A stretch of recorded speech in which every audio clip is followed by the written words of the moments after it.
Moses West, he created the water machines.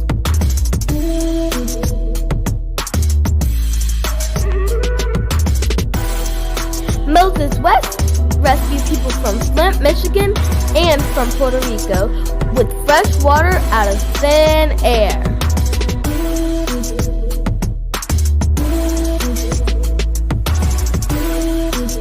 Donate so we can get a machine that makes water out of thin air. Why is this water on? Why is this water on? Aquaman controls the water. Moses West creates water out of thin air. Join LMBLIG by donating to the Out of Thin Air Water Initiative to bring 2 Moses West water machines to Ghana.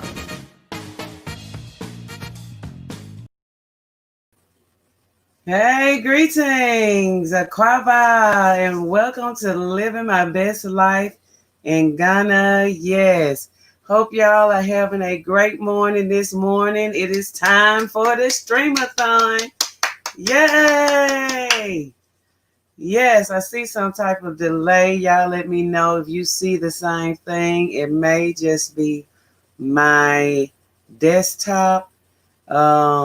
But I think it's going to be good enough for what we have going on. I'm excited, just excited about the moves that we're making, and it is time for us to celebrate water.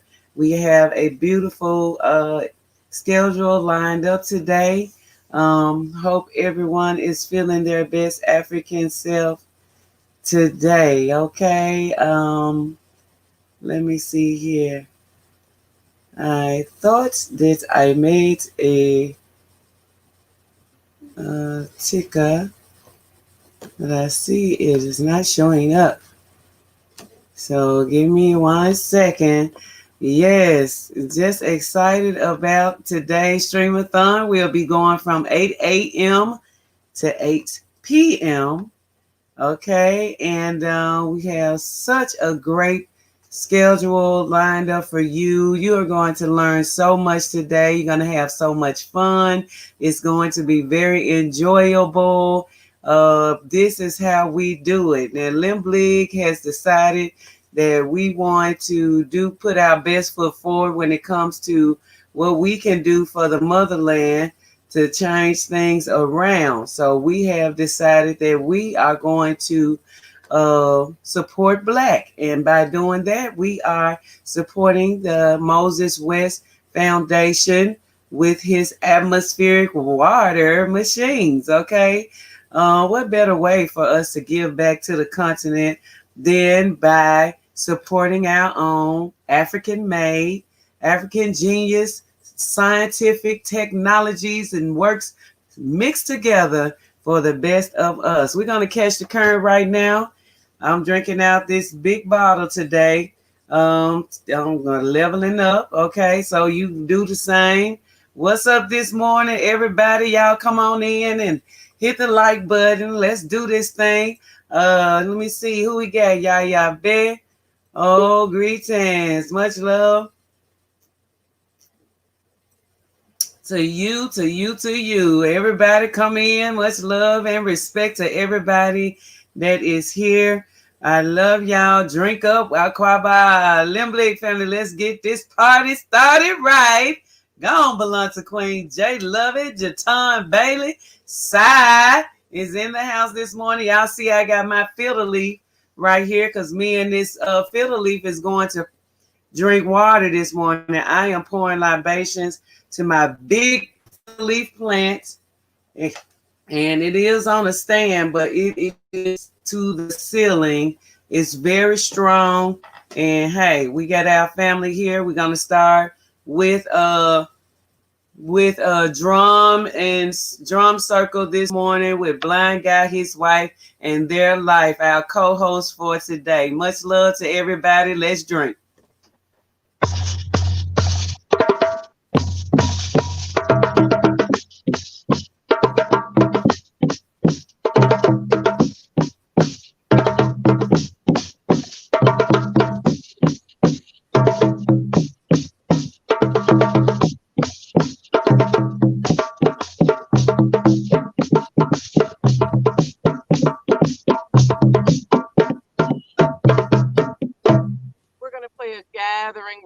Adua, which gathers everyone together. That was just a little bit of an intro. So as we play Adua, this gathering rhythm, it's a 6/8 rhythm. Then we want you guys to just drink your water, gather everyone, invite people to the stream, and we're just going to play this for about 5 minutes. Adua.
All right, everybody, we are going to give you a little bit of a story while I play the background music. We're right here in front of a water source. I'm not sure if you can see it back there, but I'm going to keep the music going. We've got people walking around. They're waking up, they're walking dogs and everything. Just make sure that you are drinking your water and you are definitely spreading the word about these water machines, the atmospheric water machines by Moses West. So Corey, if people are going to donate to hashtag OTA water so that LMBLIG can bring 2 water machines, they got to get inspired. You give them a story and I'll give them some music to go along with it. What story are you going to tell? Today I'm going to tell the story of Ojola the snake meets the farmer. This story is all about celebrating the diversity amongst us and working together. Here we go. Long ago, in a far-off land, a farmer was in his shed putting away his tools from the harvest when suddenly he heard a great commotion. He opened the door to see what was going on, and in slithered the largest rock python snake he had ever seen in his life. But this snake was no ordinary rock python snake. This snake could talk. The snake rose his head up and said, "Help me, please. The other farmers are trying to kill me. Help me, hide me, please." The farmer saw the snake and reached for one of his tools. And the farmer decided that he would not help the snake. He turned to the snake and said, "Yes, the reason that the other farmers want to hurt you is because you hide in our gardens and frighten our children when they come to fill their baskets. You steal our chickens, our calves, and goats. I will hide you. I will remove your house."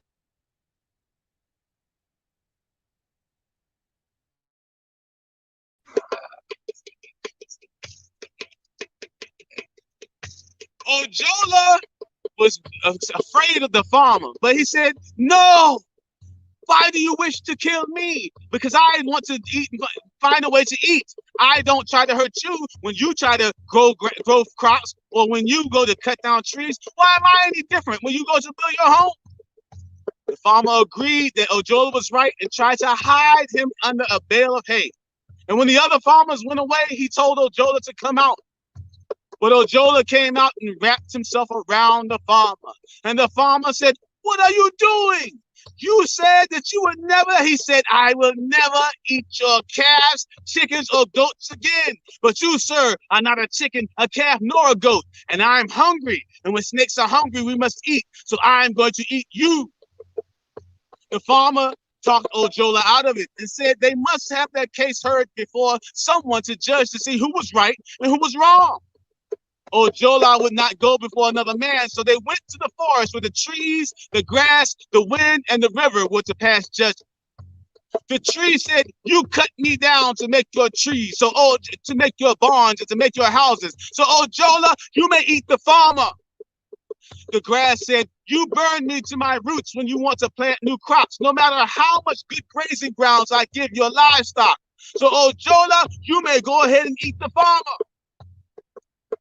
The river said, "Ojola, you may eat this farmer because this farmer does not respect me either. He throws trash and boulders into me, and then he stops me from running freely when I flood his fields. So go ahead and eat the farmer." But the wind spoke with wisdom. "All things are created to be the way they are by the great creator.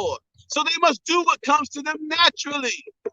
So she gave them both a drum so that they could celebrate the differences between all people and all things that give the earth its flavor. To play the drum, Ojola had to let the farmer go. And the wind said, "Ojola, since you are a snake and it is in your nature to eat a man, go ahead and eat the farmer." But then the wind turned to the farmer and said, "Farmer, since you are a man and it's not in your nature to be eaten by a snake, then guess what? Don't be eaten." And that's when the farmer realized Ojola had let him go. And the farmer ran out saying, "Oh, shit, Baba," to give thanks to the great creator. Ojola chased after the farmer, and they found themselves in the farmer's barn. And when the barn door shut, all you heard was whack. Out of the barn came the farmer, carrying Ojola on his shoulder, with a brand new pair of snakeskin boots, belts, and bags to mate out of the snake's hide. So remember, farmers, snakes, trees, rivers, grass, we all are here to give the earth its flavor by offering what we have as far as our diversity. So we must respect nature, respect one another, and show love at all times. And that was the end of that. And remember, water is the essence of nature. And don't forget to hashtag OTA water to bring 2 Moses West water machines to Ghana through the Living My Best Life in Ghana channel. Thank you very much. All right, guys, we're going to finish up with a little bit of music so that once our host comes in, you guys can be drinking your water. She'll be done with libation. She will have completed her water. Which rhythm would you like to play, Corey? Let's play something upbeat. What's one of your favorite rhythms? Le Coulé. All right. Le Coulé is a rhythm that is done for dancing. Actually, Le Coulé was a wonderful dancer, and her husband created this rhythm for her to dance to. So once we get Le Coulé started, if you feel like dancing, if you feel like grooving, that's the reason why. Le Coulé is a dance rhythm. So we hope you enjoy this rhythm. We hope you enjoy the water behind us. We hope you enjoy your own water today as you drink fresh, clean water and as you help bring this initiative to fruition for the Out of Thin Air Water Initiative. So let's make it rain today. Get your donations coming in as we play Le Coulé.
right, guys. We hope you have started your libations of your own. We hope you are drinking your water and making it rain today as you cash tag OTA water or send in your PayPal donations to paypal.me/OTA water.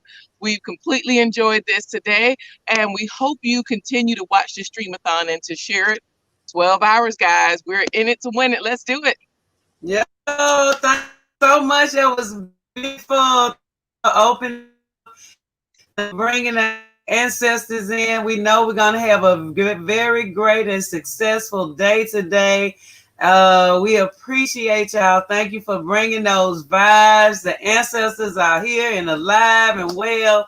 And we just thank the creator for you both. And for real, that was awesome. That was a great way to start our Streamathon today. And we look forward to y'all all day in the house. Okay, so I'm gonna put y'all backstage for a second, and I'm going to show the Coming to Africa movie trailer. Okay, you hear me? Okay.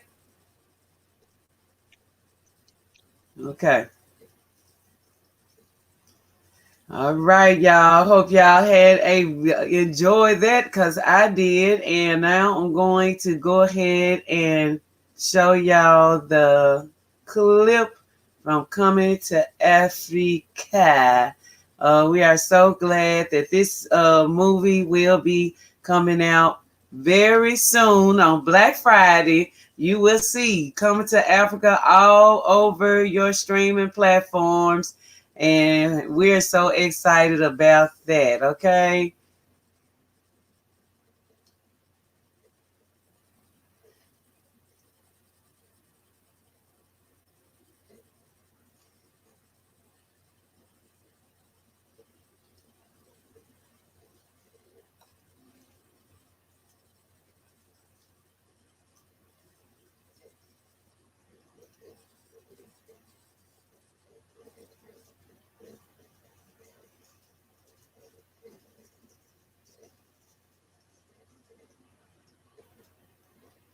Yes. I'm going to show the trailer as well. Hope y'all are feeling great this Sunday. It's a beautiful day today. The sun is shining. We have had a whole lot of hard wind blowing. I don't know if some storms are coming through in certain parts of the country or whatever, but we have been seeing a lot of storms all around us. So happy that everyone is here participating. Our LMBLIG family, what's up? Greetings to all of our family. Everybody that's here, this is your first time. Thank you for being a part of the live today. We're going strong 12 whole hours, 8 a.m. to 8 p.m. Today, we have to raise money for the 2 atmospheric water machines. I'm going to go ahead and show you what this machine looks like from the Moses West website. Okay, you definitely should research, pay attention, do more work and research on your own, because we know that these machines are the machines that we need to take home to Mama Africa. Here we go. Let's share the screen. I want y'all to see this website and see what this brother is providing for the continent. This machine is the answer to any water situation that we have going on the continent. This is the machine to fulfill the need for us. This machine is very important. These machines, actually, we're getting 2 machines. The atmospheric water machine, it creates water out of thin air. This is Mr. Moses right here that you're seeing. He is here regularly now. Oh, okay. Let me see if that was awesome. Yes, the machine is absolutely genius piece of work. And yes, it's our own people that's able to come up with this. How can you not be a part of this? Why wouldn't we want to be a part of this? We know we're the answer to our own needs. We're all that we need. We just have to participate and put our best foot forward when it comes to genius acts like this. We definitely should not drag our feet on supporting these machines. We here at LMBLIG has been offered a special offer through Mr. Moses West himself. This brother has created this machine and brought water to Flint, Michigan. If it wasn't for him right now, our people will still be suffering in big numbers. Okay, he brought this machine to Flint, and it is handling the business. Okay, also brought this machine to Puerto Rico after the hurricane there, and we know that this machine is the answer to our dreams and our everyday realities. Okay, we have a lot of people on the continent that deserve to have fresh, clean water, and we have a lot of invaders and colonizers that have gone over to the continent and just about destroyed parts of land, made the land where it will not replenish itself by these different companies that they have gone in and destroyed the water supply by poisoning it because of their industry that they have. And we know that we have to come up with something for ourselves that will actually take the place and do something good for our people on the continent. We want to get these machines over there, okay, so that they can do exactly what we need them to do, to provide water for the people. Okay, so let's keep in mind it is very important for us to be a part of this experience. If you're planning on going to the motherland, why not help bring water to the motherland? These machines are going to be an introduction to the continent. They'll be the first ones to hit the continent, and we hope and know that if we pool our funds together and raise this 100K, that these machines will be all over Africa. And also we have encouraged and encouraged Brother Moses West to please scale these machines down so we can have them in our home, where our homes, there be a household name. Mr. Moses West water machines, atmospheric water generation machines will be a household name. We know that these machines are what we need to bring to the continent. All right. It needs to be a household name, just like your stove, your refrigerator, your washing machine, whatever you hold in your home as a main appliance. This machine needs to be also. Okay. So thank y'all so much for participating this morning, being up bright and early. I think this is the day right here.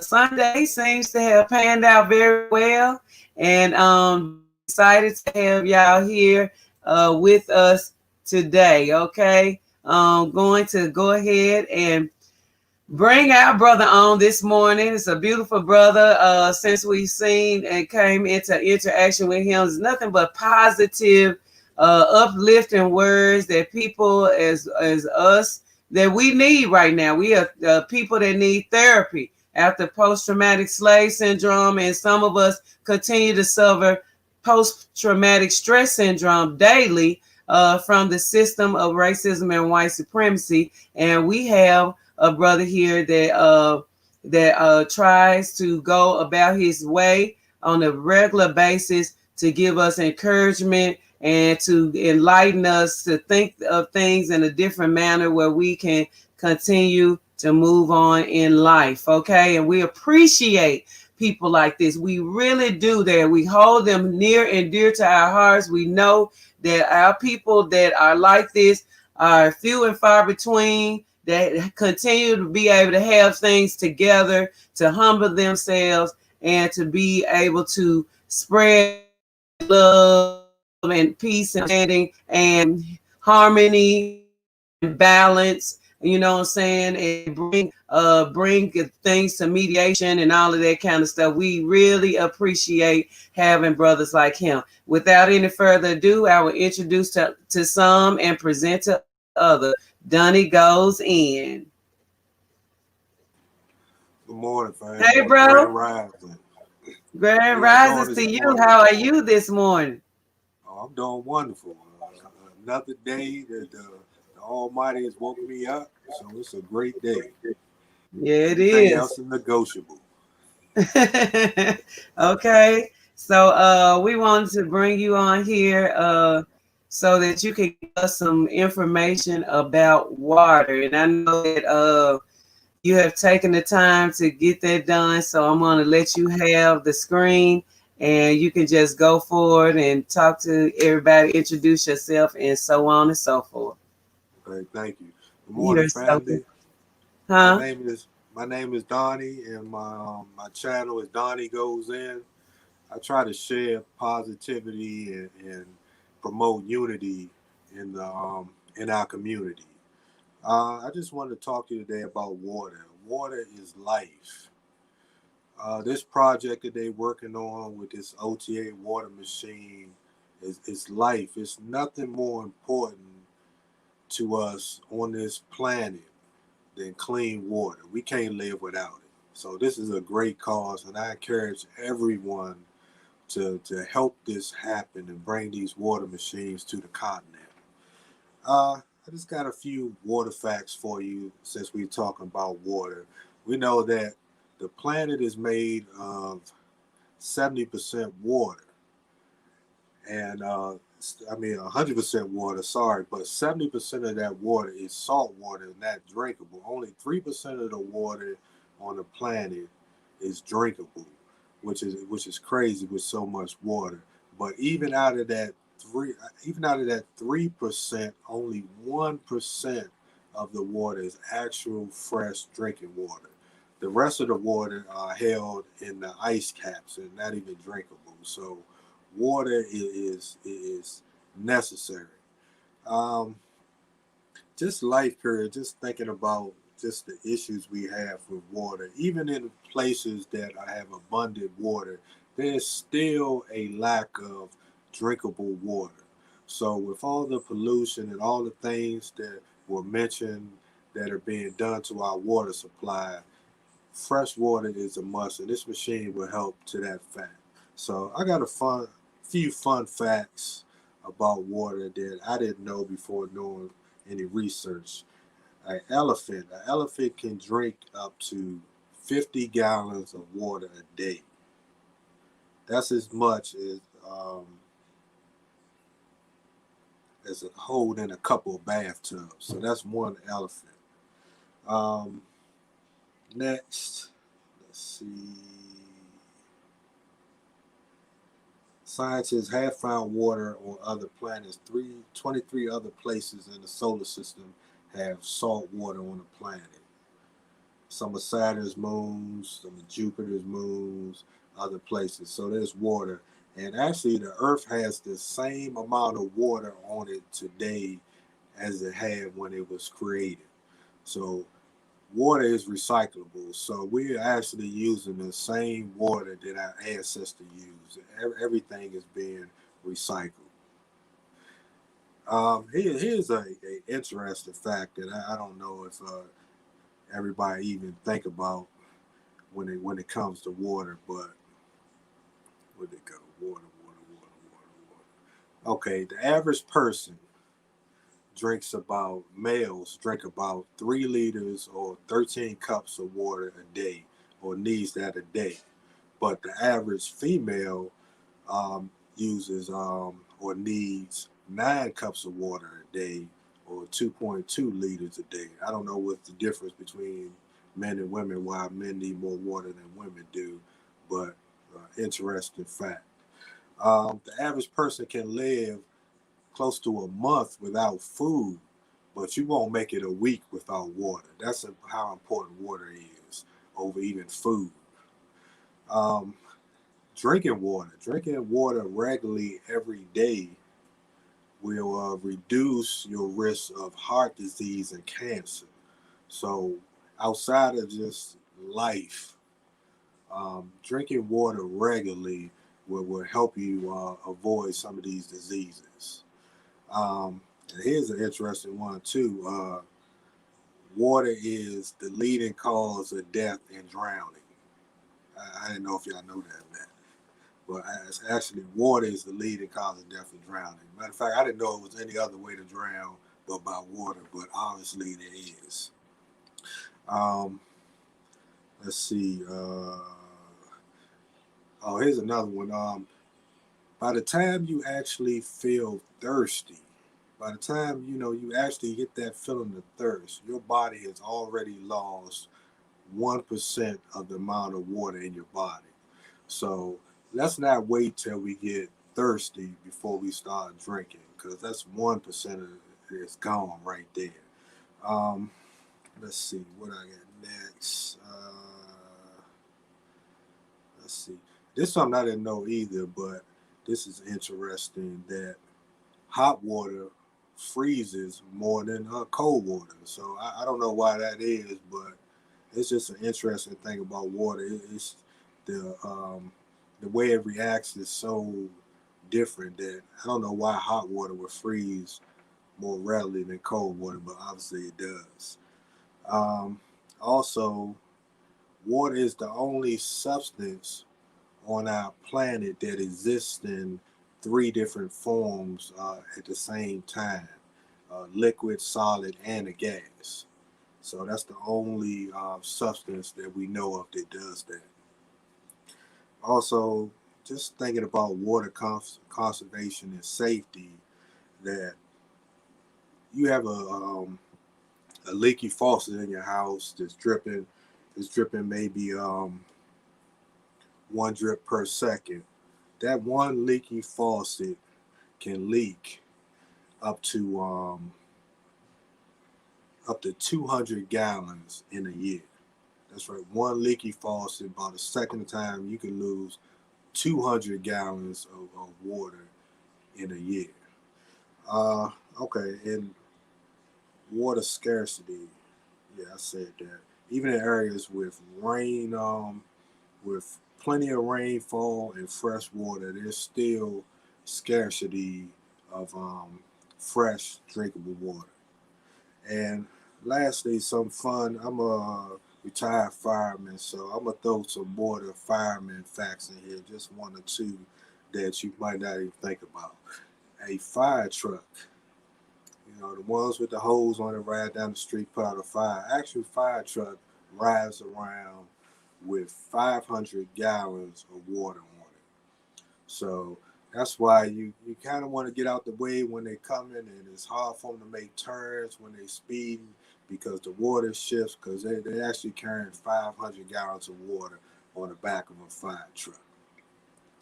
Also, even with that amount of water, when they go pull a hose off the side of the fire truck and go to put a fire out, if they just a regular fire hose, the normal one they use off the side of the fire truck, they will empty that amount of water in 4 minutes. That's all they have time for. 500 gallons will go in 4 minutes, spraying off a standard fire truck. So I thought that was interesting and fast, that it went that fast. So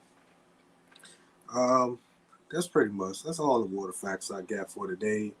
I just want to encourage everyone, just understand how important water is, how important it is for life, and how changing having clean water that's accessible and close will help us on the continent. So thank you, and Oh yeah, Donnie, I feel you on that. Those some great water facts that you gave us. We definitely should be drinking plenty of water daily. Just think, I want to ask you, what do you think about these questions when it comes to water? What if we had to get our water rationed to us every day? well, we might have to. You know, with everything going on with this virus, and they actually come with some of these lockdowns, it may be in a situation, we may be in a situation where we actually have to get water ration and food ration to us, depending on how bad it is. But we would, I mean, you would, your whole life would change, us in the West, if we actually had to use rations, water, you know, you know, like I say, even a leaky faucet. I never thought about a leaky faucet that you could lose 200 gallons of water just gone doing nothing in a year. So everything would change if we didn't prepare and use and ration water differently. So. And that's one great thing about these Moses West water machines, because you don't have to dig a hole, you don't have to connect it to a pipe, you don't have to do anything but set it up. It runs by solar or generator, and we're looking forward to him making these machines where we can have them in our homes and every African household, because they create water out of thin air. And what other way than to have something of this genius to come into fruition that we don't take advantage of as African people, because it's invented by African. Yeah, it's something as simple as condensation, precipitation, those 101 facts we learned in school, in science, you know, we first got to, but he used it and scaled it up on a large scale and is creating this water out of thin air. That's why we call our initiative Out of Thin Air Water Initiative, because we know that you can't get any better than this. Why would we want to work any harder when we have these type of machines available to us as African people? All we got to do is kickstart these machines and get them to the continent. And once we do, he's already working on scaling these machines down where we will not even have to think about water again. That would be a thing of the past. Our ancestors have gone through it long enough. Colonizers, invaders have come to the continent and just destroyed different areas and caused famine. Do you know that when we get these water machines, that we will also be able to grow plants and vegetables and foliage in areas that have not grown for hundreds of years because of the invaders or because of climate change or whatever? These are big things that we need to consider. Machines are not only going to bring water, they're going to bring many other things too. And another special thing is for us to be able to feed ourselves as well as drink our own clean and fresh water. Yes. Water is life. So, I mean, you just think about that. During the dry season, we create water. You're able to water your plants.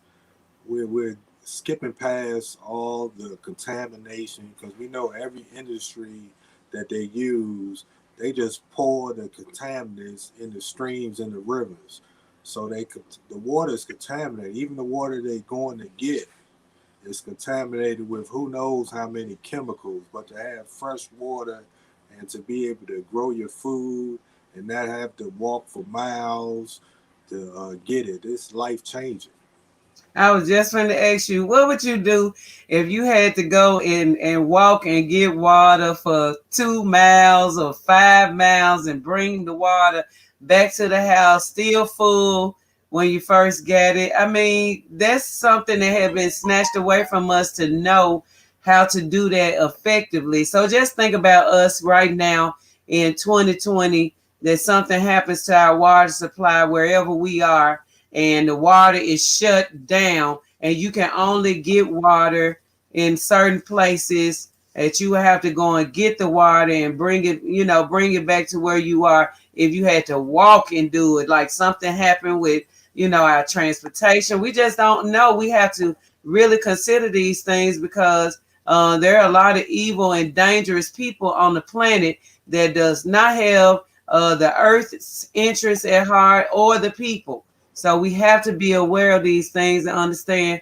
this might come down to it. Well, we have to get our strength up to be able to carry our own water. Yes, you think about how much money we actually spend on bottled water. I know I do. cases of bottled water a year.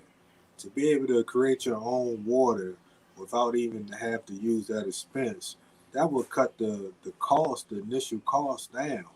I can't even imagine how much money I've spent over the years on bottled water. Gave Deer Park and everybody else money where we could be invested in an African country, a company rather than that actually is creating clean water. So it's amazing. So you wouldn't have to use all this plastic, just throwing away and causing more havoc to the environment. You just use the container, whatever you put it in. So it's definitely a life thing. I think it's an awesome idea. When I first heard it, I was like, wow, he's creating water out of thin air and clean water at that. It's amazing. Yeah, and what if they decide to turn water off like 3 days out of the week, and you have to collect water and clean your own water and filter the water that you drink? You have to rationalize how much water you use when you wash your body. You have to rationalize how much water you use when you brush your teeth, when you cook, when you wash dishes, when you clean your home, because you only have access to water like 3 days out the week. Wow. I can't imagine. That's what I'm saying. I mean, we have people right now on the planet that goes through these things right now. And this is not far-fetched, because recently Los Angeles, California has been dealing with some water rations too. And we'll talk about that a little bit more as we go on. But what if our water source was so contaminated that we couldn't even use it for our regular maintenance, our regular self-care on an everyday basis, like our families and our people experience in Flint, Michigan, from the lead poisoning and the dirty or the filthiness of the water and the poison. I can't imagine what our people go through. I'll be wanting to say, just leave, but I know it's more than that. You can't just, uproot where you from and what you are, especially so many people at one time. But it's very unfortunate that our people have gone through that for years until Mr. Moses West showed up with this machine. And let me go back to the machine itself, because a lot of people don't understand why we are enforcing for us to really take heed and understand what these machines are really doing for people right here in the States. We ain't even got to go to the continent yet, even though we need it there right away, like yesterday. But it's like we have to really make ourselves aware on how these machines are really, really helping people right now. You know what I'm saying? These machines are really helping people right now, and we don't understand how that is so. Let me go down to the bottom. This machine runs by solar. It also runs by a generator right now. He's a water rescue team, rapid response, disaster relief, globally connected, sustainable solutions, certified clean drinking water. This is fresh, clean water that has built-in filters already. And the machine on the right is the actual machine that is in Puerto Rico. It's the actual machine that is in Flint, Michigan, and it's actually the last version of that machine. Okay, that's the last time that he's building that machine that big and that big, because his technology is going so much and so fast that now he's building the machine on the left. The machine on the left is the machine that we will be receiving 2 machines for the special price that he gave us, because these machines are definitely needed. They are machines that we can go to the continent. We started in Ghana, the gateway to Africa.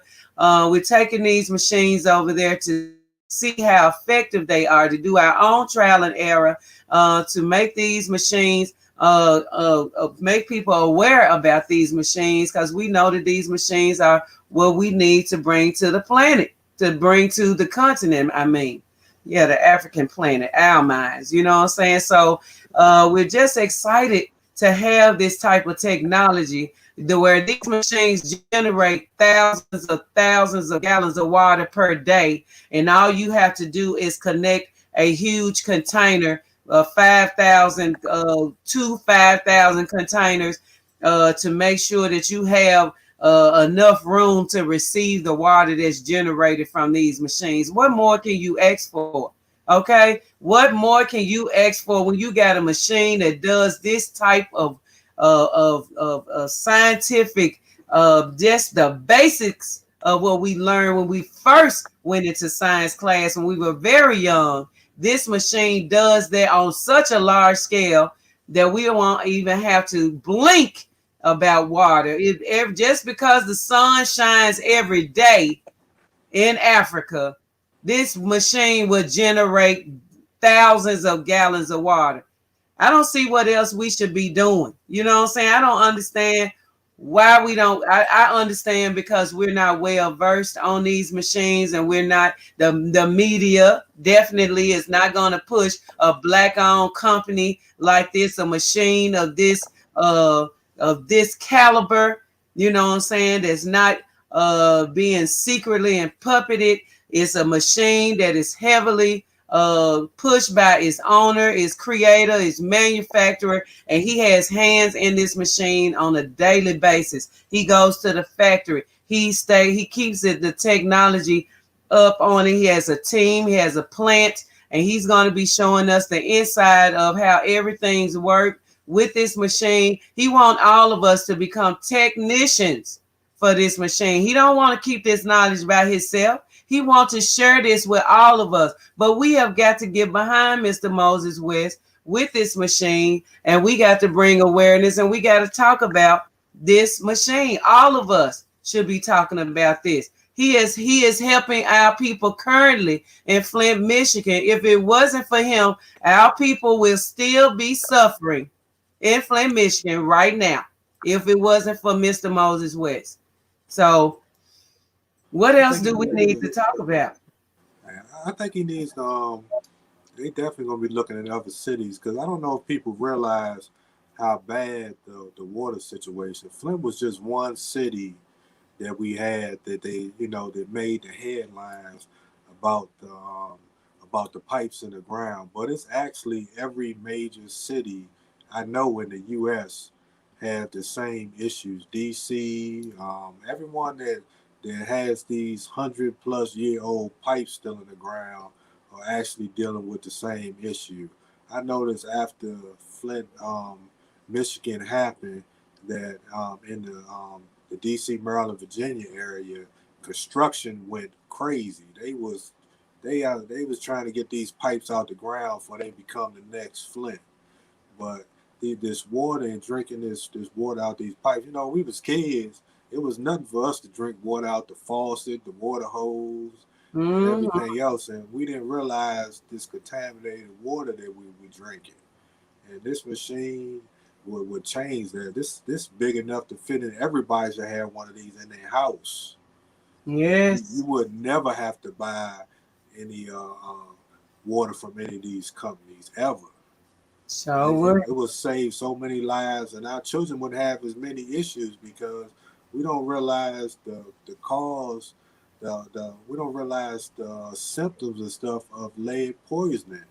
And a lot of these old lead pipes, and even if it's not the pipes, it's the filler that they're using to connect the pipes, have lead in it. And the study has been shown that this lead in these water causes our kids to be aggressive. It causes them to have learning disabilities, and who knows where the stuff not regulated. We're in Africa, who knows what they're putting in the water that people are drinking. So this would solve that problem. I mean, that's probably why you don't hear about it. It's because it's a brother, his company, and it's solving a problem. We know they don't like to solve problems. They like to put right, create problems problems and give you a fake solution, but it's really a money generating scheme that they scheme and scam us daily and try to separate us from our money. That's why we have got to put our money where our mouths are, and we should be investing in these machines. LMBLIG is ready. We're ready to get 2 of these machines to the continent. And what other way than for you to be a part of this groundbreaking experience, especially being the first to help get these machines to the continent of Africa. I have an article that I want to bring forward right quick, and it's an article about the water ration that happened in 2018 in California. Let me see. Matter of fact, I can share the screen right quick to bring this forward, because people don't understand that we already going through this right now. And if we don't you do follow our divine order and the ancestors to tell us to, hey, y'all need to be paying attention. It's something going on right in your face you need to be aware of. So I want to bring this on to see, where is it? Okay, this is it. All right, this is an article that I just found that is in California about the California water rations and the laws that are passed about the water. Okay, it says California limits daily personal water use to 55 gallons. The state's new per capita limits on indoor water use is groundbreaking, but there is no practical way to enforce it. Rather, it is intended to inspire more conservation and guides larger efforts by water utilities. Now, if they start already rationing water or telling you that you only limited to 50 gallons of water a day, it's coming. It's going to be coming. You have to understand that California has always been America's leader on environmental policy, and water is no exception. So it was hardly surprising when the state made headlines across the nation in early June with a new policy on residential water use.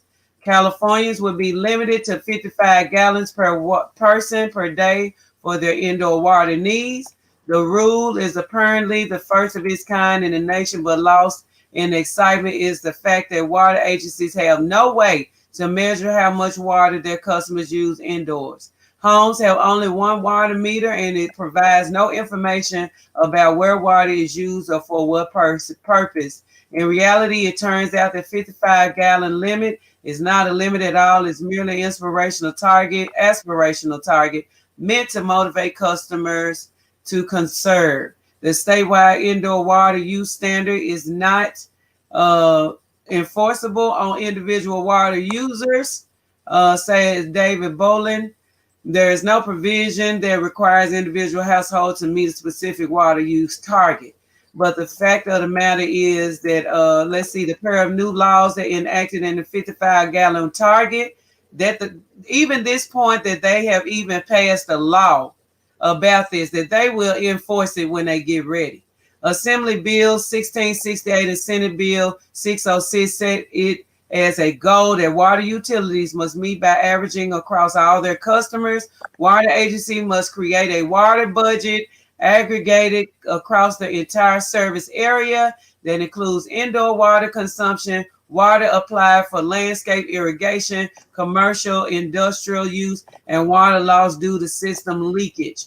The overarching goal is to create a culture of permanent water conservation and to sustain the progress made by emergency measures during California's 5-year drought. But even in this new aggregated water budget, utilities have no way to know for sure how much water, total water, is being used indoors by their customers. They'll be guessing, and water agencies are not required to ensure indoor water use hits the 55-gallon target. Even as a system average, utilities only face a threat of fines by the state if they fail to live within their total water budget. So that is the situation in California. And when they did the water ration, my mother, she lives in California back and forth, and she said that you couldn't water your lawn on certain days. You couldn't wash your car. Okay. You couldn't do regular things that you would normally do in your house, at your home, that you paying for water. But when they came down to the ration, it was just, you know, certain things that was in effect, or they would fine you. And when California fines you, there's some heavy fines. They not like $50, $25, nothing like that. No, they fines you. Okay, they'll fine you for real. But yes, I appreciate you, brother. Thank you so much for your knowledge and your knowledge of wealth. We appreciate you. Thank you. It was a pleasure, and we'll see you later on in the show. Thank you so much. We appreciate you, and y'all make sure to go and subscribe to Done It Goes In. Thank you, fam. You're so welcome. All right, so we're going to continue to drink our water. We're at the top of the hour. Come on, everybody. Let's continue to drink this water. The water is essential for life, and we should be drinking plenty, plenty, plenty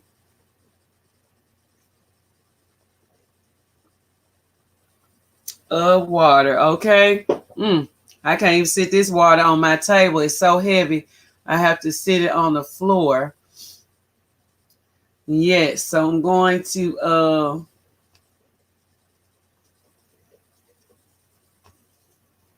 play this. Why is this water on? Why is this water on? Aquaman controls the water. Moses West creates water out of thin air. Join LMBLIG by donating to the Out of Thin Air Water Initiative to bring 2 Moses West water machines to Ghana.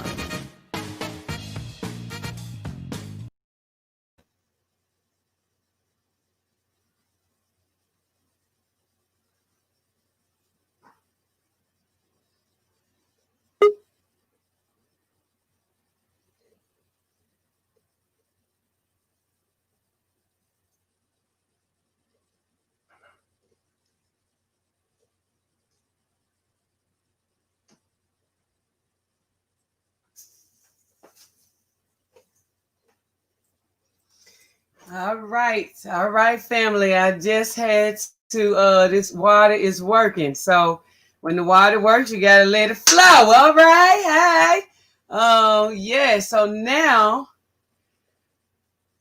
yes, catch the current, everybody. Let's catch the current. Let's drink your water for this hour. Boy, everybody should be drinking plenty of water. All right. Thank y'all so much for being a part of this Streamathon today. We're raising awareness about water. Water rations is already going on here in the snakes.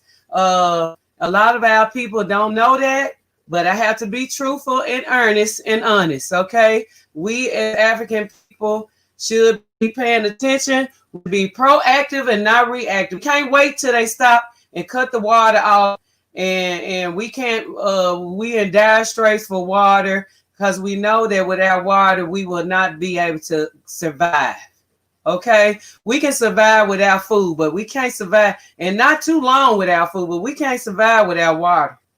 Okay. And the way people are, you know what I'm saying, our people are really not as versed on the ways we should be taking care of ourselves and how we should be eating and all of that stuff.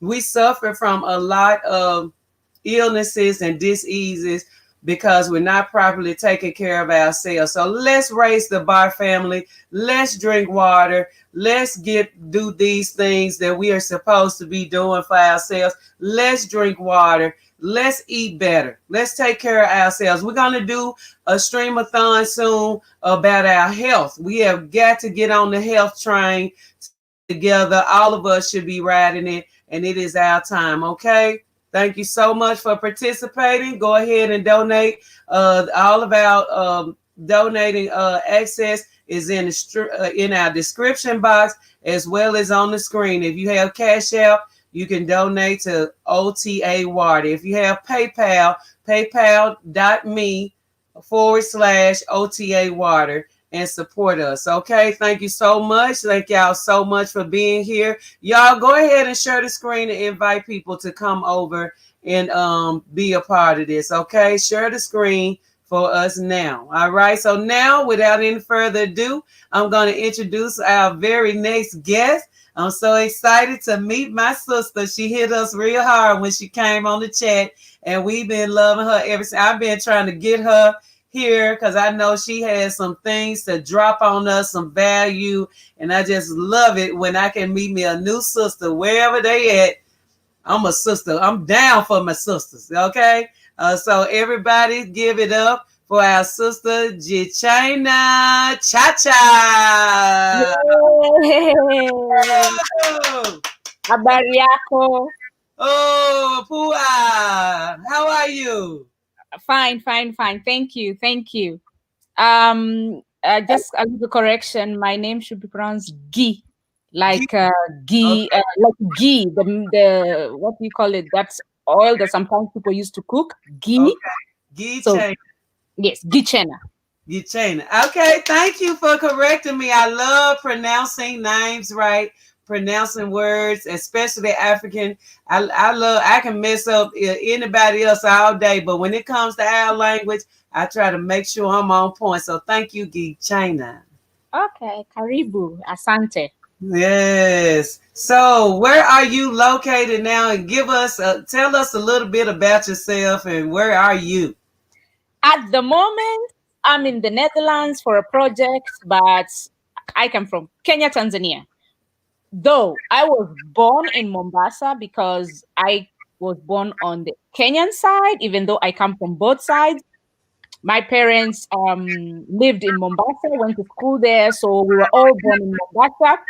We grew up in Mombasa. I don't know if everybody knows, Mombasa is a 10th, 9th century town, one of the towns at the Kenyan coast, before actually Nairobi. And then we grew up there, down there at the coast, and then we moved, and then we started moving in different parts of the country. I've lived in very different parts of the country. And since we come from Tanzania as well, at the border, I mean, it's very difficult for me to say which country I'm from. I'm from both areas, both countries. And I enjoyed, I'm passionate, I've always been passionate about our history, but since we were a colony, the history that we were being given was very colonial. So I decided not to do it in school. I actually didn't do it. I chose physics instead, even though physics was much harder for me because I realized quite young from the time I was 13 that what I was reading in the books were not correct. So I decided to do a self-study, and I've been doing ever since.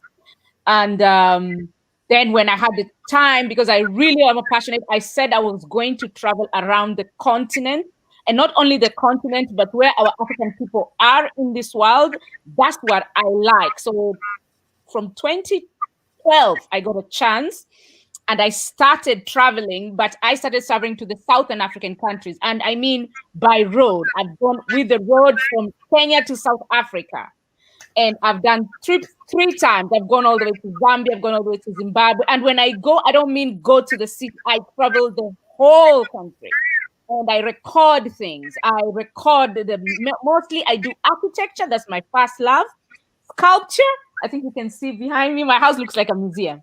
Oh, yeah. It's beautiful. And hairstyles and medicine. And then I go to other things. So I walk around, I ask, I record, I put down. I go next view, I do that. And then 2014, when that's the time when they said Ebola was there. That was my first time to West Africa. And I'm telling you, there was my first time doing the Ebola crisis. And I'm telling you, there was nothing that I saw. I went to Senegal, I started doing all the way Gambia,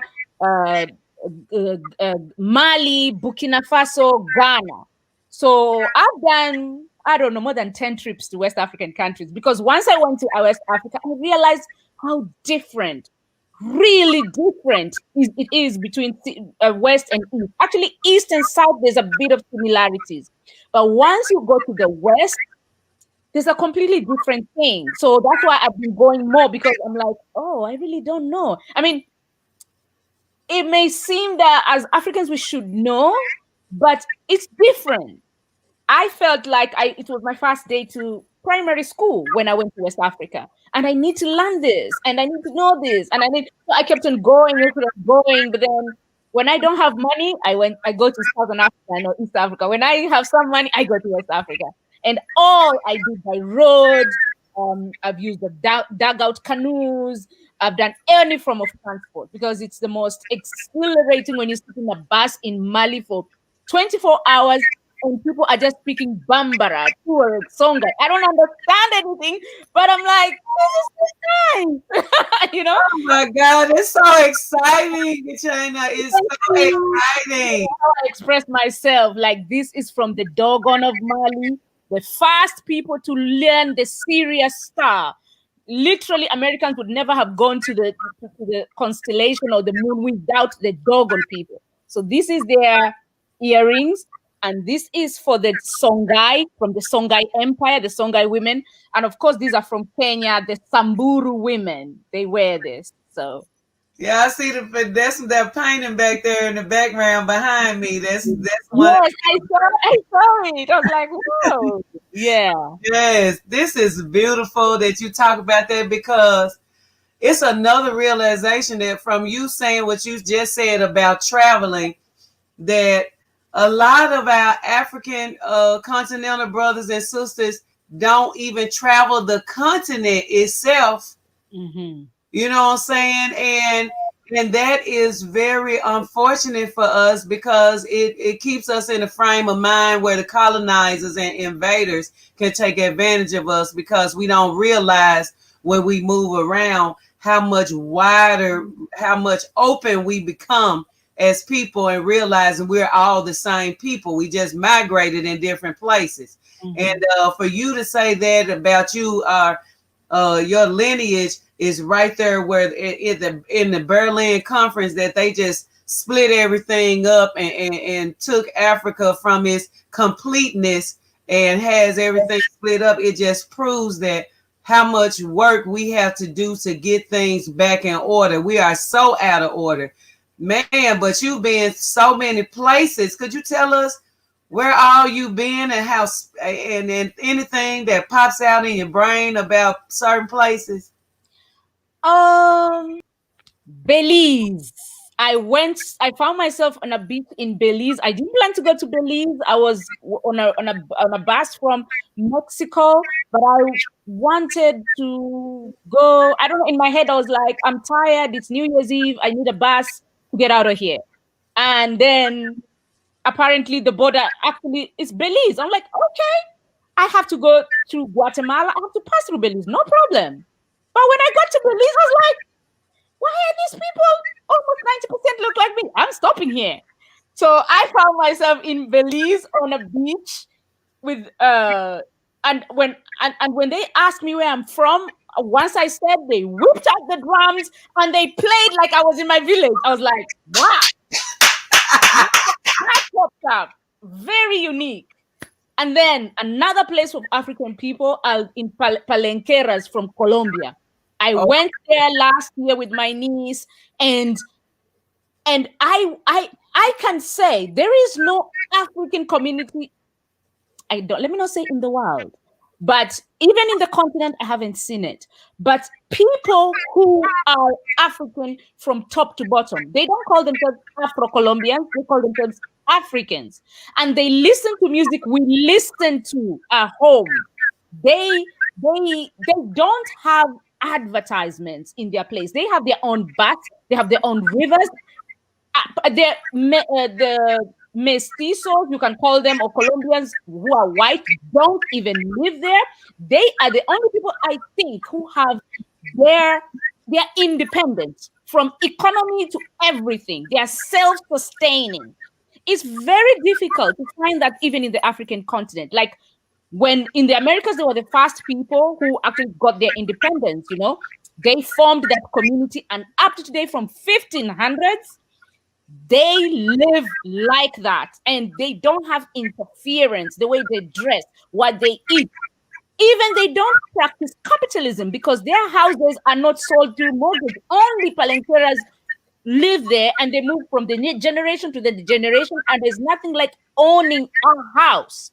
So these are very African things, you know, which are being eroded, like mortgage and buying a house, and somebody comes in your neighborhood and takes over and puts a cap of the interest rate. They don't live like that. Last year, that's why, and those things stand out. I was like, I can live here. Perfect. Those things stand out. Yeah. That's so beautiful. You know what? I have seen a documentary recently about the Palenque people of Colombia. And it was created by two brothers. My sister, Sister Ya Santawa of the Sankofa Repatriation Assistance Project, she put me on to this documentary. And this documentary was two brothers from America, from here, that went to Colombia and found the Palenque people. They wasn't lost, but they went to find them. And they did a beautiful documentary about the Palenque people of the Colombia. And they said they was just blown away how intact the African culture was, like nowhere before that they had ever seen. And it was so inspiring. I was like, oh, I got to go to Colombia to see these people. Because they said they have all the traditions. They're self-sustaining community. They care for their own. They have a community set up with the elders, and you know, all kinds of things like that. They create their own wealth. They grow their own food. They barter with each other just beautifully. Did you see how they were just so as in the sense of African, as me as an African that's in America, born in America, and going and researching my roots and connecting so harshly, you know, very hard to get as African as I can be every day. To have a whole community of people that say no more, that says, you know, for hundreds of years to say, been there, done that. That's not how we flow. We are full 100% African, and that's what we trust in our everyday life. I know that was very inspiring for you, Gichena. Very, very, because people always claim to say, well, today I want to be African. Oh, you know, I'm African. I'm wearing clothes. I'm wearing jewelry. I'm eating African food. Those are aesthetics that help you. But to be African are things like communal. Yeah. You can wear the jewelry, you can dress, but if you're not communal, you're not African. You can speak the language and do all other things and dance to the African music. But if you don't practice your African way of worship, you are not African. They are authentic things. That's why when you see people who don't have the African hairstyle, don't have the jewelry, don't speak the language, don't dress up, but they do these things, then they are African. And I can say with Colombians, because the palenqueras, they may not have the clothes, even though some ask me, can I have some of your clothes? And I said, sure, I'll send them to you. But authentically, the things that describe who an African is, the Ubuntu from the Southern African countries, the Teranga from Senegalese, they have that. So it doesn't matter. If you don't have these things, you can shout and sing, but, well, it's nothing. Yeah. That is so real. That is so real. It's like to be able to experience the world, the whole globe, to be global. A global African is like the best African on earth, because you are going to seek out Africanness wherever we are. We understand that Africa is our home. We belong there. We know that that's where we're settling. But in the meantime, a lot of our people can't afford to get to the continent. A lot of our people can't just go overnight like some others, you know. So we have to practice being as African as we can wherever we are, because Africa is us and we are African. This is our birthright. This is our responsibility, and we have to protect the sacredness of being African. It's not just a title. It's a way of life. It's you. It's your blood. It's the DNA. It's everything that has to do with us. And I just really appreciate you shining a light on this, because we as African people have to know how our power, how far we are, if we just understand our power. Yes, and where I also get some news, because when I was growing up, of course, I'd never met African Americans or Africans outside the continent, only through TV, of course. So we practice how, the accent, and say, one day I'm gonna meet an African American, I'm gonna show that I know how to speak. So we used to like rap, like Tupac, and we have a pencil and pen, and we would write. And then the first time you meet an African American, you start rapping, and you realize you're saying rubbish, because what we were writing, and we'd compete, like rapping, we didn't know, because actually we didn't realize there's different English. We just thought, okay, this is how they speak. Until you grow up and you realize that actually you don't know anything. And whatever you're writing, you see those people clapping and looking at you. And then the first time I met an African American was like 2013, when I was going to Mexico, and we had a layover in Dallas. And I was going through the checkout, the immigration, and they touch you or whatever. I had never, ever been respected, like, of course, to come over and say, can I touch, I don't know what word you use. Can I touch you up? Like, is it whisking, or I don't know the word. But she came and she asked me. Normally in other airports, they ask the question, but before you answer, they already start touching you, She actually stopped to wait for my answer. I was so shocked. I was like, because I wasn't answering, not because I didn't understand. First, I didn't understand the accent. Second, I was so amazed because I'm meeting an African American person and she's speaking with this accent and I'm like, like I didn't know what to say. So she repeated it again with the word mom at the end. I was like, yes. And then she typed, and every time she was doing that, I was just looking at her, smelling her, and I was like, she said, you can go now.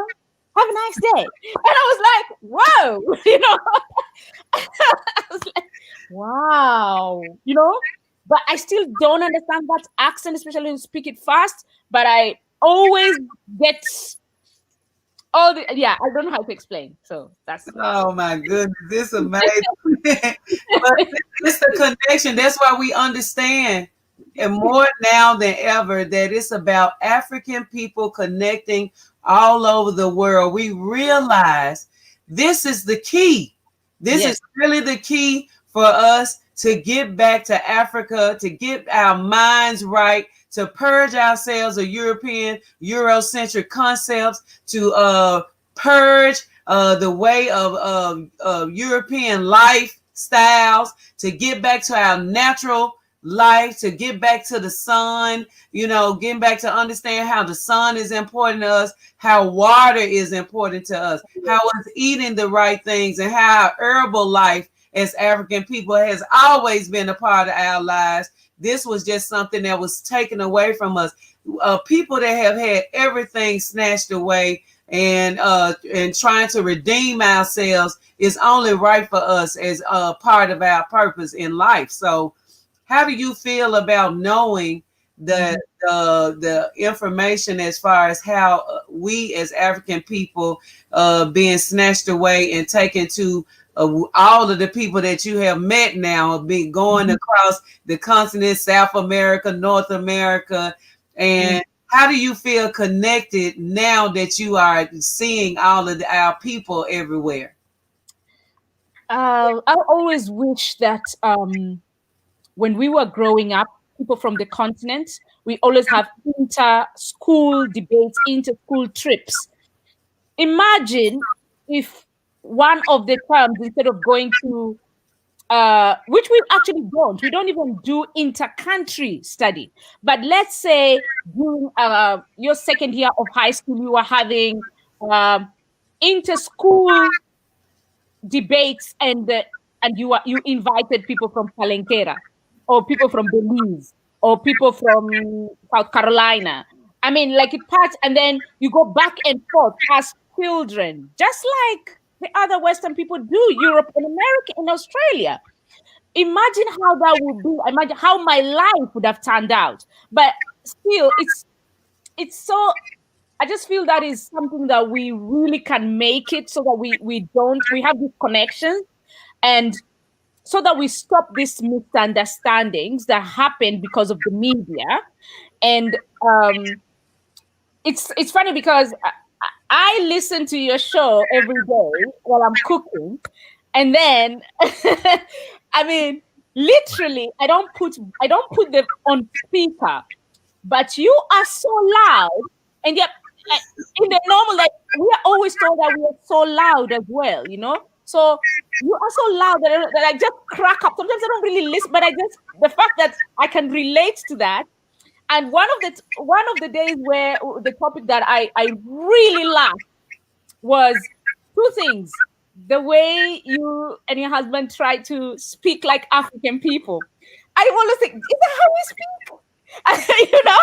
And then the second one is that day when you guys were talking about pop that squats. I didn't understand what that was. And so I was like, you mean squatting for peeing? Is that a thing? It's the thing we take for granted, you know, like that we can easily pee like that. The way you made it into a song and the rap, it was like pop that squat, pop that squat. I died that day so many times. I was like telling my sisters, you know, because you know what pop the squat is? I was like,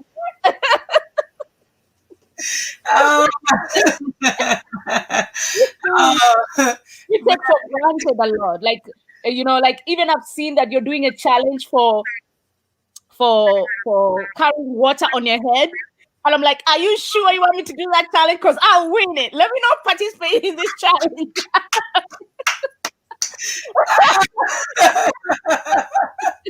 I was like, let me give people chance. Let me not do that because I will win that. You need 3 seconds to break. I can do that, but I know. Yeah. Things is so great. Yeah. So yeah, I'm so happy just having to experience this. So imagine all the other people in the continent, or from somebody like maybe a Colombia right now would be watching, and they're all participating in all these challenges. Great learning. Yes, we have learned. We got so much to learn from each other. Gichena. It's amazing that you said that. It was so hilarious but we have to tell our people what to expect when they get home. You know, we got to pop a squat. We got to do it. You got to be comfortable with it, or your clothes gonna be wet if you don't. Then we ain't got time for that. But it's just nice to get back to the natural way of things and not be embarrassed and as it's called. But I'm so glad that you're able to understand. I have so many African friends and family that I consider my family just from how many years I've been known us. And by the way, you one of my new sisters for the record. It's over. I mean, there's no bigger glue or whatever that can separate us. Magnet. Yes. So that's it. I'm here. And look, one more thing before we get out of here. Okay. I have a lot of friends, and they love to hear me talk in Ghana, and here in the States.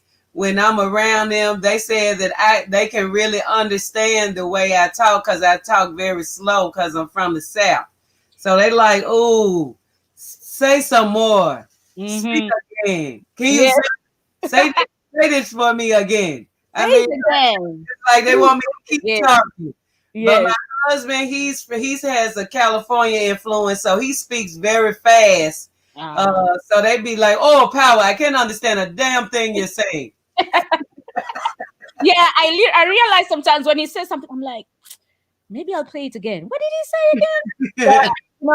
You're very clear. It's just amazing that I'm actually, you know, you can talk with people you are growing up and looking only on the TV, and we're like, oh, okay. But it's so different now. So it's great. I mean, it's really, yesterday I was actually, I don't know, do you know Prekese? Who? Prekese. Prekese. Sure, I know. So I was yes. I was pounding it because I wanted to drink I wanted to drink it. And I was just thinking about the fact that as African people, you know, we take medicine without being conscious that we're taking medicine. because prekese is very good in so many issues that people would have in their body. And the fact that Africans have philosophized and got smart in the way that they don't say this is medicine, but they put it as a condiment when you're cooking, so that it becomes it's food. So food is medicine, but if you told a child like that, they would not want to take it. And this idea of Western society where you're walking, get a pill, separated from food, which should be one, and then they come and say Africans don't philosophize. We don't have philosophers. That is a philosophy.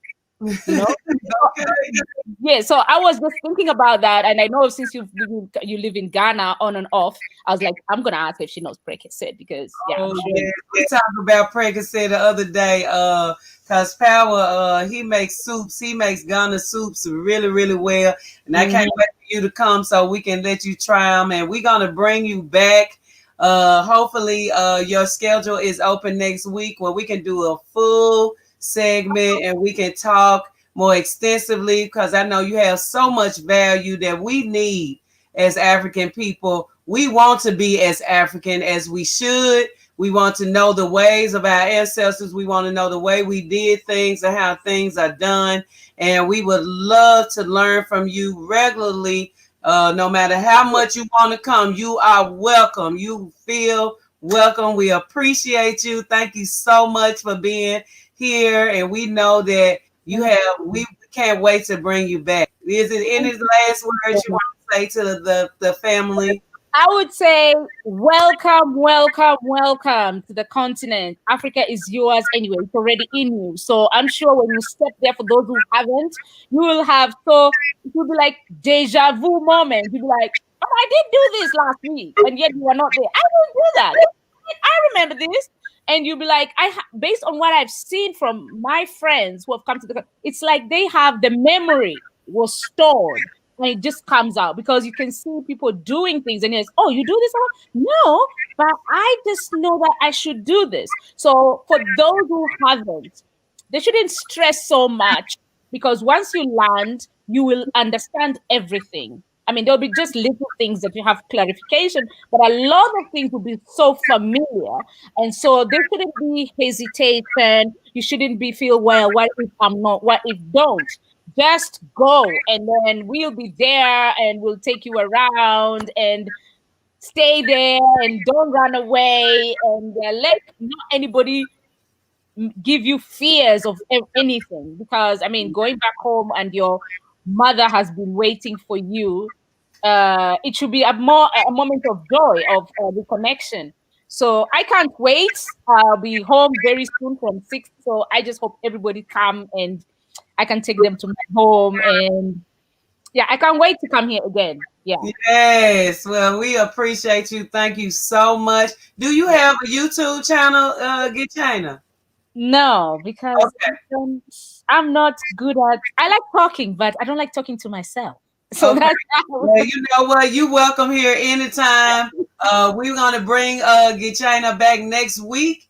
I will get with her so y'all can, because they have so many questions, and we need to connect with as many of our people that can show us the light and the way and traditional ways of our ancestors, and she is one of the people to do it. Much love to you, my sister. Thank you so much, and we will see you soon. Kwaheri in Kiswahili, that is goodbye. Kwaheri. Okay. Oh my goodness. Yes, this was awesome, awesome, awesome. I'm going to keep it going with our sister that's in Kenya now. She has repatriated to the continent. She's a beautiful sister. She's been joining us in our LMBLIG chat for some time, and we're glad to have her here today. Y'all give it up, introducing to some and presenting to others. Our sister of another mother, but Mama Land is our mother as well. Give it up for Goddess Within. Hey, what's up, Peace Family? Peace Family, yes! I'm here. I'm on the motherland, family. Oh, Aquaba, welcome, welcome, welcome. Habari yako? Speaking African languages to each other, and we understand. Who said that we? Yes. baby. Yeah. I'm telling you, it has been amazing. I mean, sis, just being on the other side and watching your videos, you and brother Power, and just getting so pumped and motivated, and just waiting for my repat date. But on November the 1st, I was out of there, and I am so excited. I'm telling you, like, it is life changing. It feels like I have been in Kenya forever. And it hasn't even been a full, because I went to New York first, stayed in New York a couple of days, and then rolled out because they changed my flight. So my initial plan was to leave out of New York and do the direct flight from New York to Nairobi on Kenya Airways. Well, they changed it. They canceled all their flights for November, but the ancestors were looking out for me because they rebooked my flight with Delta. So I'm here. I made it. I'm on the coast right now. Yes. I mean, I am soaking in this African sun. I'm on the coast. I'm enjoying the beautiful blue beach. The water, y'all. The water is blue, is beautiful. Kenya is absolutely beautiful. And I tell people this all the time. You can't just look at Africa. Africa is a vibe. Like, you feel Mama Africa. Like, it's just, I don't know, your vibration. I mean, you go up to different, like a whole nother frequency once you get to the continent. And I'm telling you, y'all, it is absolutely beautiful. And I am loving being home and just being around my people. My people they're so nice and they're so warm. Y'all, I can go on and on, but my life has just changed. And then I can just feel my body recalibrating. It's like your body have to catch up with the frequency of being on the motherland.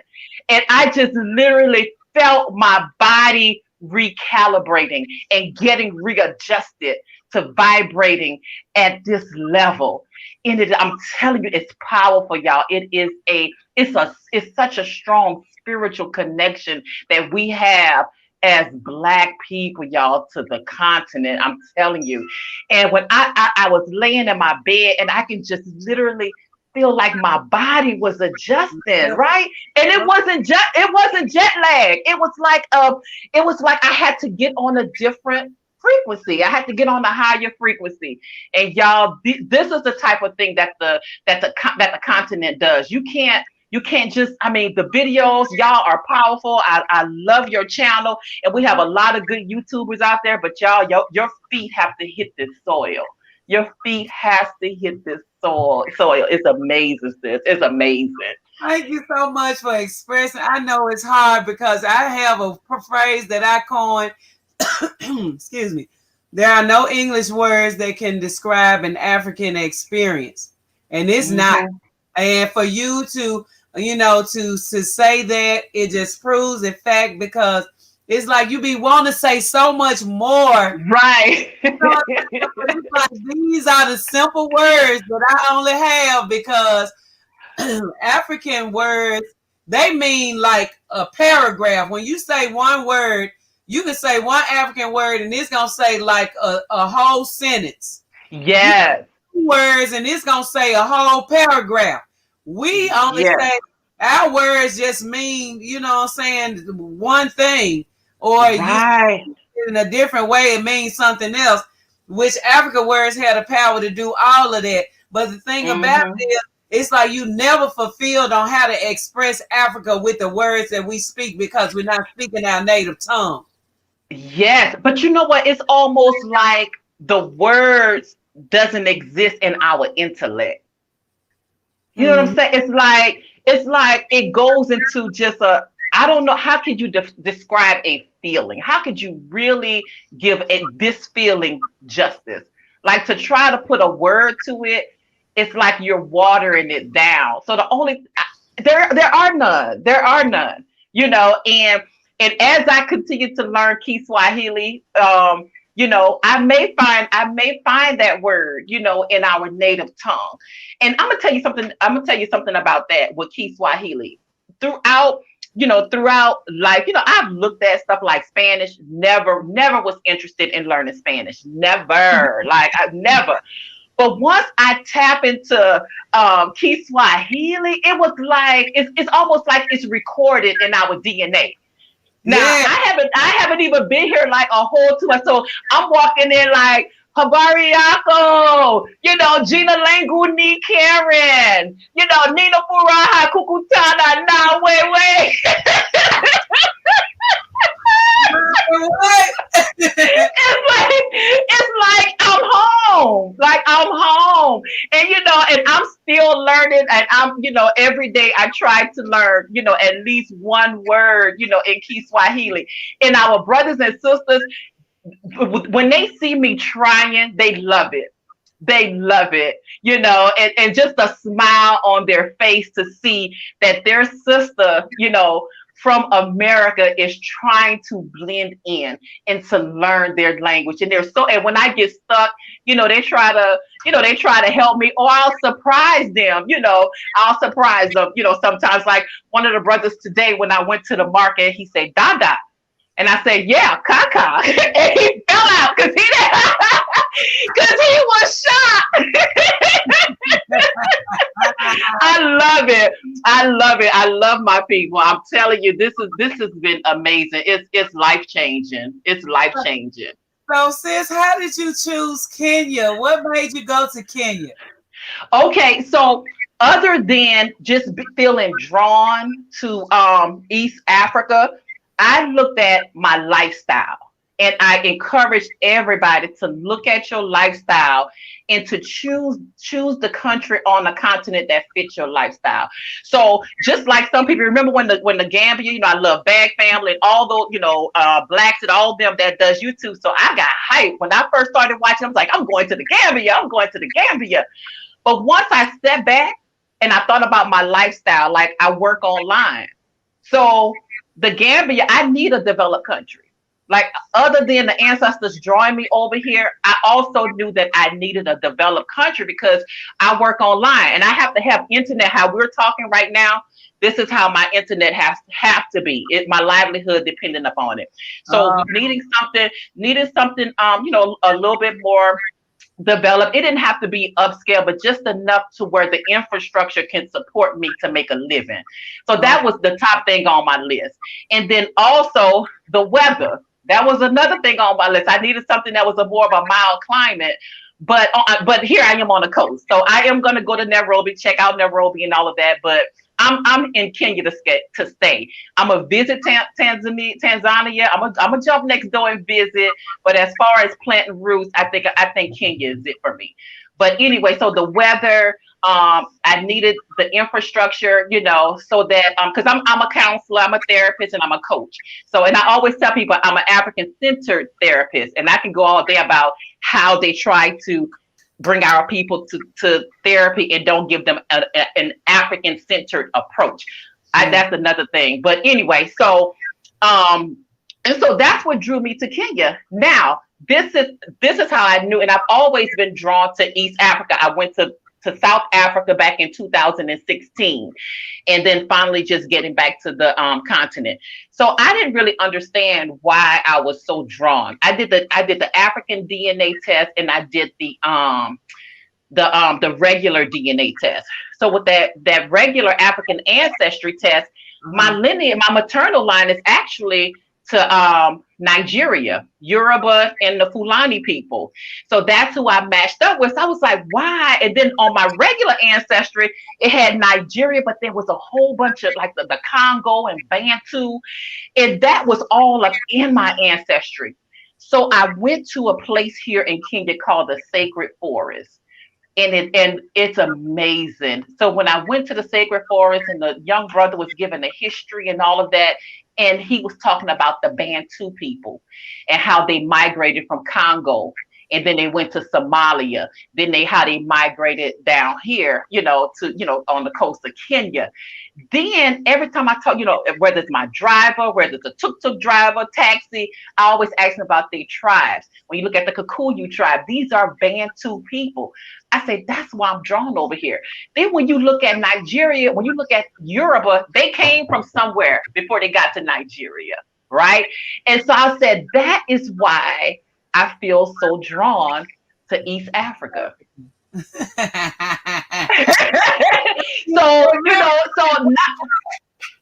the ancestors drew me here. I mean, for real, the ancestors drew me here. And then when I went through my research, it solidified. Kenya solidified the deal, because it was like, okay, they got the infrastructure that you're going to need. It has enough culture. Like, they're not to the South African level yet. They're not there, where you lose so much of the culture and it becomes so westernized, right?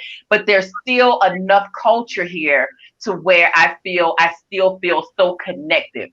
And I'm gonna tell you, people, when you come to Kenya and you come to the coast, go to the sacred village. That sacred village, y'all, it is so spiritual. The brother took me, he took a leaf off a plant and he rubbed it together and he said, smell it. And I smelled it and I was like, oh, he said, that's a decongestant. That clears your sinuses. It smelled almost like that Vicks vapor rub. He showed me plants where they smoke the bark and they inhale it and it calms people down, people who have anxiety or depression and that sort of thing. He was telling me how they have to inhale the smoke from the bark. Just hear all these that forest. And then the thing about it, the branches in the forests, like you don't know where the branches start and where they end. And when you look at it, it's entangled, and that whole forest looked like veins going through it. I felt like I was walking in somebody's body. He said, it's veins through that whole sacred forest. I was like, I'm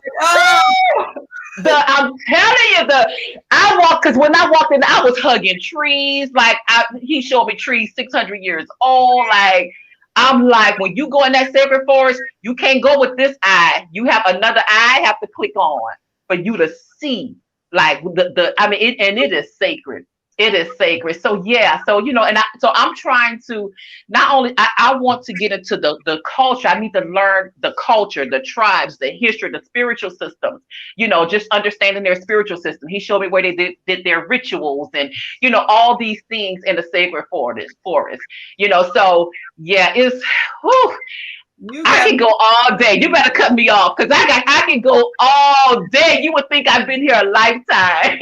You got me so hyped up for real. This is just absolutely awesome. I know I can never get enough. That's why I'm always smiling, because I felt this and you just rekindle everything, just come back up. And like I be wanting to tell, I'm glad that you are here to express, to get the point across. And so many people needed to hear this morning of the sacredness, the connection, automatic connection you have to the continent when you get there. That is when I said birthright, you cannot take it for granted. You can't take it for granted.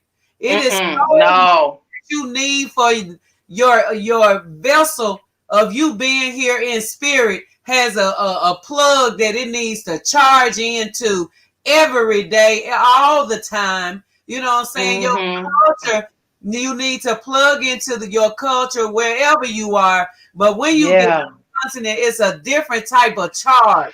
There's a different type of purge. Even though a lot of us are opting out of negativity and evilness that's going on all around us right now, but there is a totally different feeling that you have never felt before until you felt that continent. Yes. And and I don't get caught up in the politics about their president. I'm like, look, this is not my system, but this is my home. This is my homeland, but the system in place is not of our ancestors, but the soil is. So I'm here to connect to the soil, connected with my brothers and sisters, you know, helping them. They helping me establishing partnerships with them so that everybody can eat. You know, see, that's what I'm here for. The politics, the negativity, all that stuff. Like I'm not there, you know, but the spiritual connection, the building a relationship with my brothers and sisters here, that's what I'm hungry for. That's what I'm here for. Yes, Gichena said yes for the Gichena people. The colonists were almost destroyed by the British, but the Gichena, led by a woman freedom fighter, fought the British so much. She broke out from jail and went back to fight. Go, sister! Yes! Yeah! Them 9 tribes came together. Them 9 tribes. That's it. Where did you come? Where did you leave America from? Where were you at, and how long have you been in Kenya, and what part?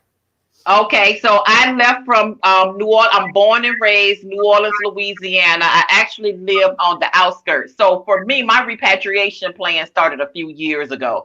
So I'm born and raised. Actually, I live in Memphis. I raised my daughters in Memphis. So Memphis is second home. Yeah. I lived in Memphis for 12 years. So I raised my daughters in Memphis. I lived off of Applet.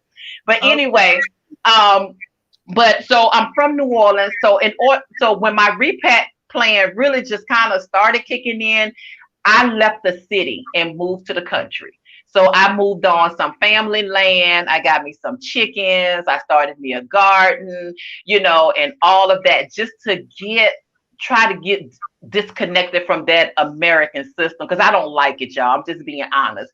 And so, but and listen to me, y'all, although I left the city and I moved to the country on my land and all that stuff, it's still not Africa. Like you are still connected to a system. And I'm telling you, I was out, it did what it needed to do for me. But at the same time, it's not a replacement. There is no imitation, you know, when it comes to repatriating to the continent. So I was out there, did my thing, and I was like, no, I still got to go. I still have to go. So I left New Orleans and then left the country and then, you know, repatriated here. I am in Diani right now. I'm on the coast in Diani. So that's where I am. When I first landed here, I landed in Mombasa, and I stayed in Mombasa for about 3 days, got my apartment. I'm in my apartment in Diani because I wanted to just kind of like drop these bags. Now, I did not follow your advice. I should have followed your advice. I packed too heavy. But anyway, so I landed. I was like, let me get my home base. So I'm already in my apartment. So I have my home base, and then I can go, you know, I'll go and visit Watamu, that's on the coast. And then I'm going to go to Nairobi and visit Nairobi. And then, but I'm coming back home to just my apartment. You know what I'm saying? So, yeah. Mm-hmm. So did you come with anybody, or are you there by yourself right now? And do your family have plans on coming to join you? Okay, so I'm traveling by myself right now. I turned 50 in August. So yeah, so I am a 50-year-old single diva traveling by myself, right? And so just like everybody else, you know how the family is. It's like, no. But I have 2 daughters. My youngest daughter is dying to get here. So we're getting some things situated right now so that she can come over. I'm looking at maybe the next 6 months or so. So my youngest daughter is going to come over here. I have an oldest brother that lives in Mississippi. He inboxed me. He said it's on my retirement. He's about to do an early retirement. So he's coming. So what? I have 2. Yes. I'm telling you, I've been posting because I'm trying to get people to see, you know, what Africa looks like. I've been doing a lot of posts on my Facebook, and I started, you know, I followed your advice, was starting to do videos on YouTube, but people have been inboxing me saying, I had no idea Africa looks like this. Yeah. And that's the goal. So people could see that there are options outside of America. Okay. So for me I'm going to tell you, getting in a tuk-tuk, that's it. I love it. I get on a tuk-tuk every day. Just the experience of it. Getting on a tuk-tuk and seeing the monkeys. Monkeys are like squirrels here. Nobody told me that. Nobody told me that. Like you can see families of monkeys just going across the street. They're in the trees. They're everywhere.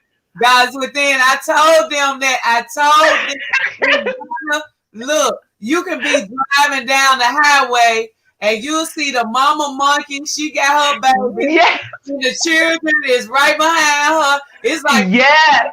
It's like some old mamas, they children. They all stop the traffic and they just walk across the street at their own leisure. No, nobody mess with them. It's just, you so right to say that they just like squirrels. That's the yes. The way you see squirrels in America is how you see monkeys in Africa. And I don't know why I'm surprised to see monkeys in Africa, but y'all, you know, we're not used to it. They're in zoos in America. In Africa, even the animals are free. I can be in a tuk-tuk and it can be a bunch of cows just sitting down and they like go around. You just go around and we just go around, you know, cows and sheep and like, I'm like, this is amazing. It's like the monkeys are free. The cows are free. The goats are free. You know, it's nothing to see goats grazing on the side of the road. So you can see a goat grazing on the side of the road, and then you run into this big old beautiful fancy resort. Like Africa is everything. It's everything. All at once. Please tell us, what is your YouTube channel so I can send it to everybody? It's Goddess Within. Now, because my channel is kind of small. I think I have like maybe 500 and something follows. Let me make sure. It's Goddess Within. Is the YouTube channel, and I dropped some things there, and then my it's Goddess Within, GODDESS space WITHIN. Okay, I want to go right now and subscribe to Goddess Within right now. Please share the live. Let everybody know what we're doing.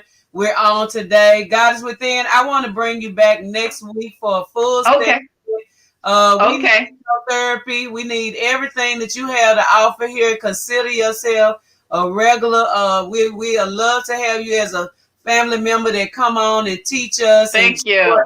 How to deal with emotions and understand things from an African-centered perspective. This is the therapy we need. With the African proverb saying, when the student is ready, the teacher will appear. That's it. Right here. So thank you so much for being. You're welcome, sis. Thank you for having me. Peace, family, and we'll be in touch. Yes. Have a great one. You too. Bye-bye. Bye-bye. Oh, my God. So, y'all, we're going to sign off right here.